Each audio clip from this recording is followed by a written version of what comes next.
আবারও বিতর্কের মুখে পড়েছেন মার্কিন প্রেসিডেন্ট ডোনাল্ড ট্রাম্প। এবার এয়ারফোর্স ওয়ানে নারী সাংবাদিককে পিগি বলে অপমান করে সমালোচিত হচ্ছেন তিনি। শুক্রবারের এই ঘটনাটি প্রথমে তেমন আলোচিত হয়নি, তবে মঙ্গলবার সোশ্যাল মিডিয়ায় ভাইরাল হয়ে গেলে নিন্দুকের ফাঁদে পড়েন ট্রাম্প।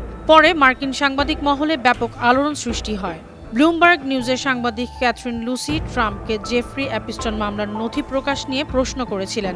এপিস্টন তার ইমেইলে লিখেছিলেন ট্রাম্প মেয়েদের ব্যাপারে জানতেন। এই মন্তব্যের মানে কি এ বিষয়ে জানতে চান লুসি। তিনি প্রশ্ন করেন, যদি ফাইলগুলোতে আপনার বিরুদ্ধে কিছু না থাকে তাহলে।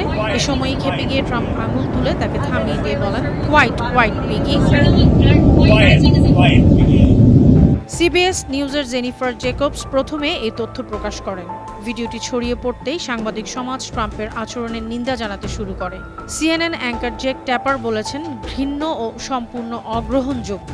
প্রাক্তন ফক্স নিউজ তারকা গ্রেচেন কার্লসন মন্তব্য করেছেন, এটা অপমানজনক ও লজ্জাজনক। এ ব্যাপারে ব্লুমবার্গ নিউজ বিবৃতি দিয়ে বলেছে, আমাদের সাংবাদিকরা জনস্বার্থেই প্রশ্ন করেন। একজন প্রেসিডেন্টের কাছ থেকে এ ধরনের মন্তব্য অশোভন।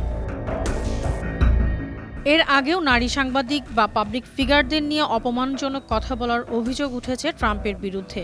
1996 সালের মিস ইউনিভার্স এলেশিয়া মাসাডোকেও তিনি বলেছিলেন মিস পিগি। এপ্রিলে সাংবাদিক রায়ানকেও অপমান করেছিলেন ট্রাম্প।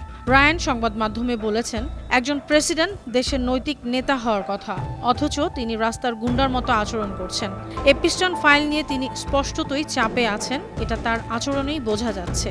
অন্যদিকে হোয়াইট হাউস সাংবাদিক লুসিকে দোষারোপ করেছে, দাবি করেছে তিনি একজন অপেশাদার সাংবাদিক। তবে এমন দাবির পক্ষে কোনো যুক্তি তুলে ধরেনি হোয়াইট হাউস। অনন্যা চৈতি, আন্তর্জাতিক ডেস্ক, বানু টিভি।